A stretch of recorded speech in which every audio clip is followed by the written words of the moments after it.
It is 1958, and I'm 2.5 years old, barely tall enough to see over the top of the bed.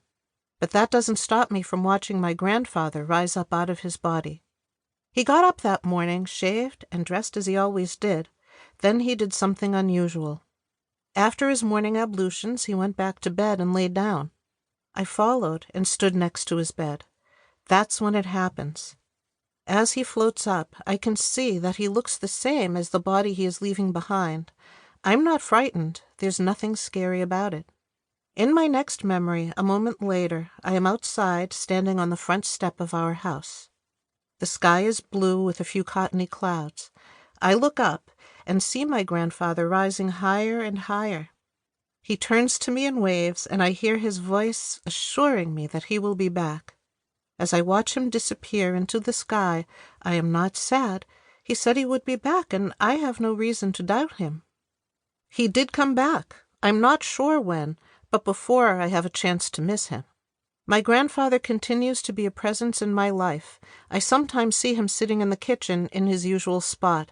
He smiles, and I am happy. As the years go by, I start to realize that others do not share my perception. My mother wonders what her father might think about something, and I am puzzled. Why doesn't she just ask him? In an effort to be helpful, I offer to ask him, which I do. I feel happy to be the intermediary, as my grandfather is smiling and seems pleased when I ask him her questions. This type of conversation between my mother, grandfather, and me happens periodically, and my mother begins to sense my confusion. She explains that she can feel her father's presence and has always known that the loved ones who have passed are near and watching over us. I am happy to hear this because I can't even imagine how hard it must have been for my mother. Her mother passed when she was just 19. I'm surprised at what my mother says next. She tells me that she cannot see or hear these loved ones, but she is happy that I can. Different people can do different things, she says, and she assures me that my ability is a good one. I am determined to be the connection, the bridge, when my mother seeks her father's counsel. My grandfather was almost blind in his later years. My brother, Mark, who is 2 years older than I, would take his hand and help him navigate. Mark offered his vision while my grandfather was in his physical body. Now that my grandfather has passed, I can offer my voice. One day, when I am around 7 or 8 years old, I start to cry while playing cards with my father. He asks what is wrong.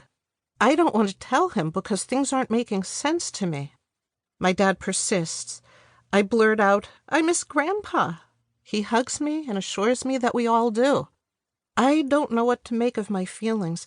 How can I miss him while he is right here? Over time, I come to realize that I miss his physical, in-body presence, the one who takes my hand and tells me stories. It helps that I still see him, though he is not appearing as often now. He seems to know when my mother or I have a question, and then he is right there, ready to communicate. When I am 13, my parents, my brother Mark, and I have a family meeting. We are considering moving to a new home that is 1 town away. The biggest reason for the move is my unhappiness. I am bullied in school and in our neighborhood. The kids don't know what to make of me, and I'm pretty uncomfortable in their presence. I'm distracted when I see or hear things going on around them. Though I know instinctively that I shouldn't share my reality, it doesn't stop the cruelty as the kids around me shut me out. Moving means I can start fresh and maybe figure out how to maneuver around people who don't already label me as weird. There's another factor contributing to my family's decision to move. Both my brother and I were born with eyes that looked in completely different directions. When we were 10 and 12, we had corrective surgery, but that didn't stop the teasing. I never questioned why Mark and I had this affliction. To me, it just supported my developing realization that one eye can be focused on this world, and the other can be seeing something else entirely. Though I know that this is not literally the case, I found it reassuring that my physicality represented who I am. I am still happy to have had the surgery. Anything to appear less weird is welcome. If we move, the new kids won't already have this physical anomaly in their arsenal of things to be mean about. My mother wants me to ask my grandfather if he will come with us. I love that this is a true consideration. My grandfather hears my mother, so I don't really have to ask. I laugh along with my grandfather as he explains that he is attached to the people he loves, not the place where he passed.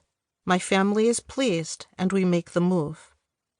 By now, I am pretty clear that while my perception is considered normal at home, it is quite another story out there in my expanding world. I feel I have an opportunity to fit in, or at least try, and that means hiding a big piece of myself. I learn to be cautious. That doesn't stop the strange things I feel, see, and hear. I just know I shouldn't talk about it. Sometimes, in other people's homes, I feel a sadness that is not my own. Other times, I feel anger or frustration. These emotions do not match up with what is happening for me personally, and I start to observe that others are not affected the way I am. I never know if or when this flood of emotion is going to happen, and as a result, I continue to be socially awkward. Without constant vigilance, something might slip out. This is exactly what happens. I am in high school, and it is the end of the last class of the day. It is close to summer, and the kids are all antsy, having a hard time focusing. We are given a few minutes of free time. I get up and change seats so I can talk to a classmate, a friendly girl I did not know well, other than to say hello. I ask her what her plans are for the summer. We are sitting next to a blackboard, and as she answers my question, I pick up a piece of chalk and start to draw. I'm not really aware of what I'm doing. She is excited about a babysitting job down the Cape, a Boston phrase for going to Cape Cod, Massachusetts. I am surprised when I see what I have drawn, a tombstone with R.I.P. written on it. She looks at it and asks, "What is that?" In the same tone that I used to ask her about her summer plans, I reply, "A headstone."